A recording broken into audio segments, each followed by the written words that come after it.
Guevara. Sa detalye ng mga balita, sinabihan ni Senator Bongo ang convicted rapist at murderer na si dating Calauan Laguna Mayor Antonio Sanchez na wag nang mangarap na makalaya pa ito. Ayon kay Go, dati nang itinigil ni Sanchez ang pangarap na makalabas pa siya ng New Bilibid Prison. Nais ni Go na patuloy na pagbayaran ni Sanchez ang kasalanan nito sa kulungan. Sinabi pa ng senador na baka mas ligtas pang ang lugar ang NBP para sa dating alkalde. Pero ang pahayag ni Go ay taliwas sa unang posisyon ng kanyang kapartido at kapwa-senador na si Ronald De La Rosa na deserve umano ni Sanchez ng second chance. Kalaunan ay sinabi ni Senador Bato na dapat ay binitay na noon pa ang dating alkalde dahil sa ginawa nitong karumal-dumal na krimen. Nasa ospital ngayon si dating Foreign Affairs Secretary Perfecto Yasay matapos tumaas ang blood pressure nito kasunod ng pag-aresto sa kanya kagabi. Inaresto si Yasay ng Manila Police District o MPD dahil sa umano'y paglabag sa banking laws. Ito ay may koneksyon sa ilang paglabag sa General Banking Law at New Central Bank Act. Hindi sinabi ng MPD kung saang ospital dinala ang dating kalihim pero malapit lamang umano sa headquarters. Nabatid na nahirapang huminga si Yasay, sumikip ang dibdib nito at tumaas ang BP sa 160/100. Tiniyak naman ng pulisya na wala silang special treatment kay Yasay. Sakaling bumuti ang kondisyon ni Yasay at i-clear ito ng doktor ay mapagpapalipas ito ng magdamag sa MPD Custodial and Detention Section. Nag-ugat ang kaso sa pagiging dating opisyal ni Yasay ng Bangko Filipino Savings and Mortgages Bank. Nagkaroon umano ng sabwatan noong 2001 at 2009 para makakuha ang Sierra Sud Incorporated ng loan mula sa naturang bangko nang hindi inireport sa Bangko Sentral ng Pilipinas, bagay na itinanggi ni Yasay. Niyanig ng magnitude 3.1 na lindol ang bahagi ng Isabela alas 12:37 kaninang madaling araw. Ayon sa FEBOX, ang episentro ng lindol ay sa layong 9 kilometro, timog silangan ng Dimapige. May lalim ang pagyanig na 11 kilometer at tectonic ang pinagmulan. Hindi naman ito nagdulot ng pinsala sa mga ari-arian at wala ring inaasahang aftershocks. Niyanig ng magnitude 3.3 na lindol ang bahagi ng Batanes alauna 17 kaninang madaling araw. Ayon sa FEBOX, ang episentro ng lindol ay sa layong 22 kilometer hilagang kanluran ng Itbayat. May lalim lamang ang pagyanig na 3 kilometro at tectonic ang pinagmulan.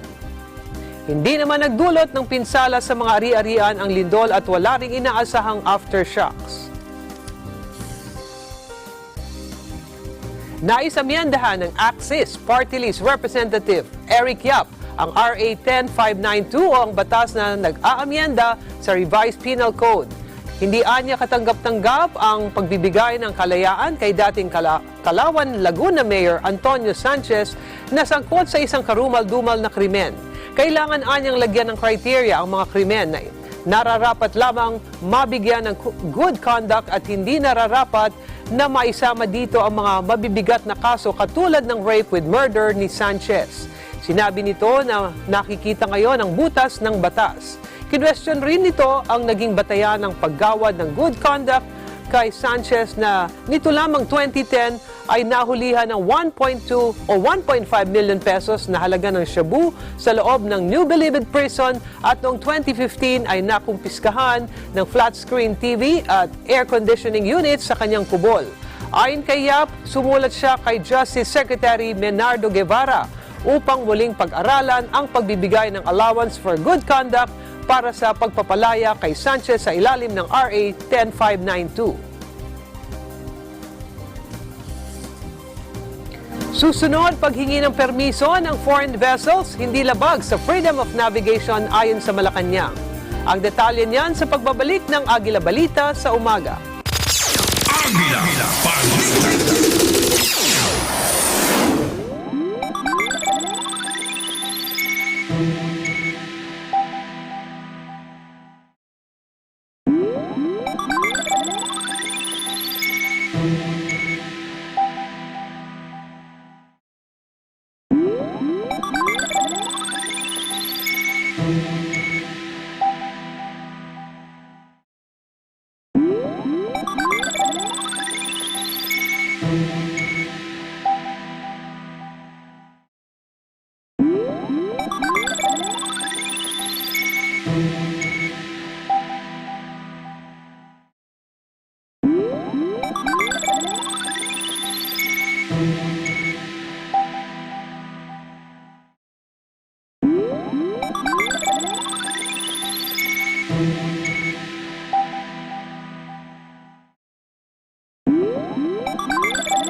Binigyang katwiran ng Malacañang ang utos ni Pangulong Rodrigo Duterte na dapat humingi ng permiso ang lahat ng foreign vessels na dadaan sa territorial waters ng Pilipinas.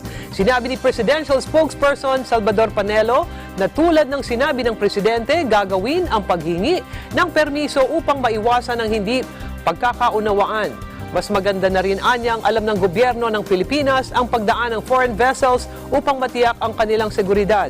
Iginiit din ang kalihim na hindi labag sa freedom of navigation ang kautusan ng Presidente.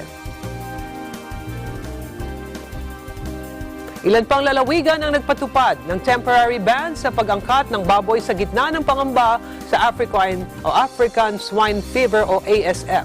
Kabilang sa mga hakbang laban sa swine flu ang pansamantalang pagbabawal ng pagpasok ng baboy galing sa ibang probinsya at pagpapatupad ng quarantine checkpoint.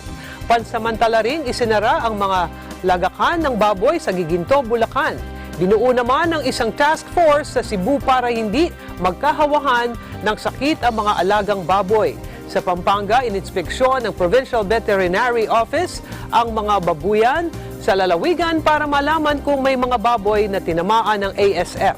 Sa Metro Manila, sa susunod na linggo ay magkakaroon ng quarantine checkpoint sa iba't ibang lugar sa Quezon City habang si Manila Mayor Isko Moreno ay inutusan ng Veterinary Inspection Board na magsagawa ng intensified inspections sa lungsod. Pinaigting pa ang pagpapatupad ng preventive measures upang mapigilan ang pagpasok ng African Swine Flu o ASF sa bansa. Naglagay ang Bureau of Animal Industry ng mas malaki at mas mahabang foot bath sa lahat ng terminal ng Ninoy Aquino International Airport, lalo na sa Terminal 3. Mas mahigpit ang pagbabantay ngayon ng BAI kasama ang Bureau of Customs at Manila International Airport Authority sa lahat ng processed at unprocessed meat. Ipinatutupad na rin ang no-meat policy sa lahat ng terminal dahil para kumpiskahin ang lahat ng uri ng karne ng hayop maging ang canned meat.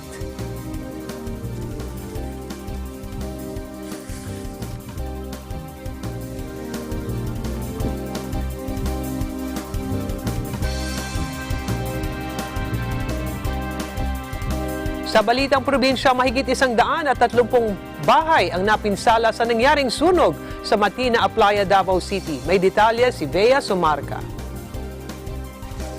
Halos umabot sa 132 na pinal na bilang ng mga bahay ang nasunog sa Santo Niño, Punta Dumalag 2, Barangay 75A, Matina, Aplaya, Davao City.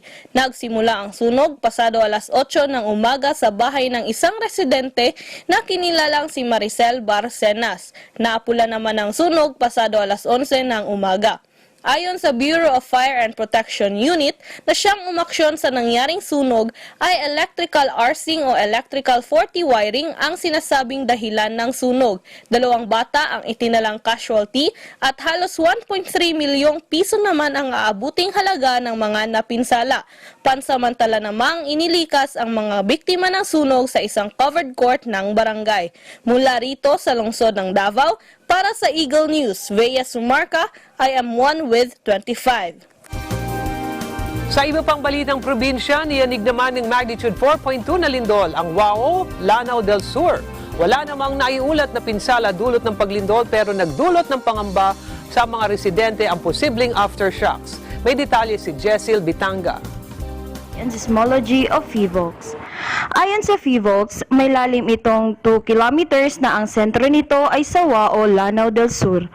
Naramdaman din ito sa mga karatig probinsya gaya dito sa Bukidnon, partikular na sa bayan ng Kalilangan at Pangantukan. Dito sa bayan ng Pangantukan ay saglit na natigil ang paggawa ng mga residente nang naramdaman nila ang lindol. Nangamba ang mga ilang residente sa maaring aftershock na magaganap kaya nanatili silang alerto at nagbabantay ng maaari pang maganap. Wala namang naiulat na pinsalang dulot ng paglindol dito sa lalawigan ng Bukidnon. Mula dito sa Bukidnon para sa Eagle News, Jessil Bitanga, Ayumon with 25. Kanselado ang mga biyaheng pandagat dahil sa sama ng panahon dala ng bagyong Ineng sa lalawigan ng Surigao del Norte. May detalye si Habes Juanite. Nagpalabas ng suspensyon ang Philippine Coast Guard Station Surigao del Norte sa lahat ng biyaheng pandagat na may 15 gross tonnage and below na bumabiyahe sa lalawigan at mga karatig na lugar. Ito ay resulta ng malakas na hangin dala ng bagyong Ineng at habagat. Umabot sa 2.8 hanggang 4.5 meters ang taas ng alon na may lakas na hangin na 45 to 63 kilometers per hour. Binalaan na din ang mga mangisda na ipagpaliban na muna ang paglayag para maiwasan ang anumang sakuna dulot ng sama ng panahon. Ang paglalayag ng mga sasakyang pandagat ay ibabalik pag maayos na ang lagay sa panahon. Mula dito sa Surigao del Norte para sa Eagle News, Habis Juanite, 1 with 25. Impormasyon at kaalaman sa kalakalan. Balitang Business. Mababawasan na ng 20% ang real property tax sa Maynila. Ito ay matapos na lagdaan ni Manila Mayor Isko Moreno ang city ordinance na nagbibigay ng 20% reduction sa real estate taxes. Nakasaad sa ordinansa na kailangang magkaroon ng mas progresibo pero patas na revenue system ang Maynila para matulungan ng taxpayers mula sa epekto ng paghina ng ekonomiya. Sa ilalim ng ordinansa, inaatasan ang City Treasurer's Office at Department of Assessment na mag-issue ng kinakailangang rules and guidelines sa loob ng 5 araw matapos ang pag-aproba sa ordinansa. Tag-isan ng lakas, patalasan ng isip. Balitang Sports. Binigo ng Team USA ang Australia sa basketball warm-up games ng World Cup 102-86. Nanguna sa panalo si Kemba Walker na nagtala ng 23 points habang mayroong 15 points si Miles Turner. Hawak pa ng Australia ang kalamangan 45-44 sa second half hanggang maghabol ito ng USA basketball team mula kina Harrison Barnes at Donovan Mitchell. Nasayang naman ang nagawang tig 19 points sina Patty Mills at Chris Golding para sa Australia. Umabot sa 51,280 nang nanood sa Marvel Stadium sa Australia na siyang pinakamalaking bilang na nanood ng basketball sa bansa.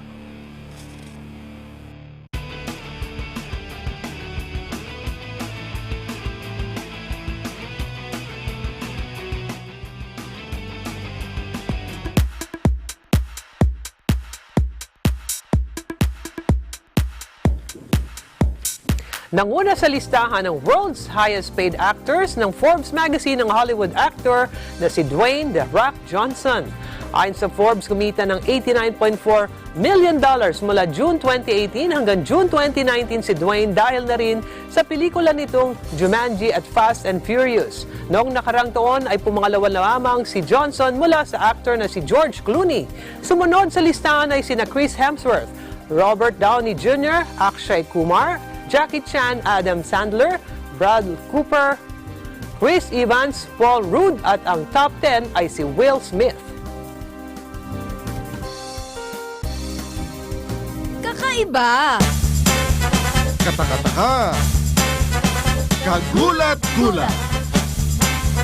Balitang pambihira.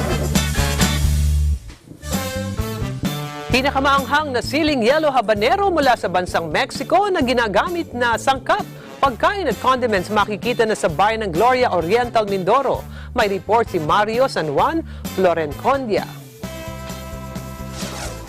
Makikita dito sa bakuran ni Margarita Soleta ng Barangay Maraguok, bayan ng Gloria Oriental, Mindoro, ang kakaibang sili na kung tawagin ay yellow habanero na sa bansang Mexico lamang matatagpuan. Ang kakaibang siling ito ang pinakamanghang na sili sa bansang Mexico na isa sa pangunahing sangkap sa paggawa ng chili sauce ayon kay Jun An na nagtatrabaho sa production side sa kumpanya ng kanyang kaibigan sa bansang Mexico at nang umuwi may dala siyang buto na ito ang pinatanim niya sa bakuran ni Margarita Soleta gamit ang organic fertilizer at dito lamang ito makikita sa bayan ng Gloria.